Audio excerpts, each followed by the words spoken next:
Hi everyone, welcome to RK Daily Spark. నేను మీ RK. చూస్తున్నారు కదండి bird house spare parts.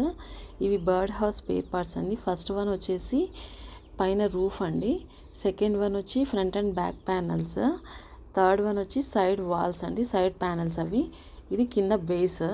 So బేస్కి ఫస్ట్ ఫ్రంట్ అండ్ బ్యాక్ ప్యానల్స్ని ఫిట్ చేస్తున్నాము. ఈ ఫ్రంట్ అండ్ బ్యాక్ ప్యానల్స్ ద్వారానే మనకి బర్డ్ అనేది లోపలికి వెళ్తుంది.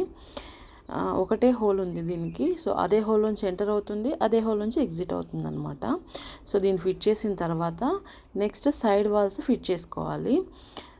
ఇది ఇది ఫిట్ చేయడానికి ఎక్కువ టైం అయితే పట్టడం లేదండి. స్టార్టింగ్ మాకు ఎక్కువ టైం పట్టింది, కానీ సెకండ్ టైం ఫిట్ చేసినప్పుడు చాలా త్వరగా అయిపోయింది. ఒక 5 minutes అంతే, అంతకంటే ఎక్కువ టైం ఏం పట్టదు.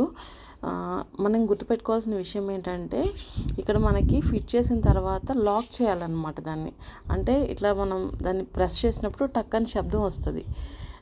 సో ఖచ్చితంగా అది చేయాలండి. అలా చేస్తేనే అది లాక్ అవుతుంది.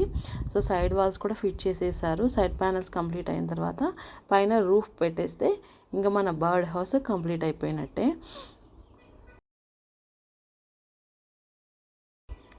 ఇవి కంప్లీట్ అయిన తర్వాత మనం ఇంకా దీన్ని గోడకి ఫిట్ చేయాలని అనుకుంటున్నాము. ఎందుకంటే ఇక్కడ మనకి ఫ్రంట్ అండ్ బ్యాక్ హోల్స్ ఇచ్చాడు కదా, అంటే ఏదైనా థ్రెడ్ లాగా కట్టుకోవడానికి కూడా హోల్స్ ఇచ్చాడని చెప్పాను కదా మొన్న పోయినసారి వీడియోలో. సో అట్లా పెడితే ఏమవుతుందంటే మేము ఉండే ఏరియాలో కొంచెం గాలి బాగా వస్తుంది. సో అది అటు ఇటు కదిలితే ఏమవుతుందో చెప్పలేం. సో దాన్ని వాల్కి ఫిట్ చేస్తే ఇంకా మనకి ఆ సేఫ్ సైడ్ ఉంటుంది అనేది మా ఫీలింగ్ అనమాట. సో ఇప్పుడైతే బర్డ్ హౌస్ కంప్లీట్ అయిపోయింది. దీన్ని వాల్కి ఫిట్ చేసి చూపిస్తామండి ఎట్లా ఉంది ఏంటనేది. చూసారు కదా వాల్కి ఫిట్ చేసిన తర్వాత ఎలా ఉందో.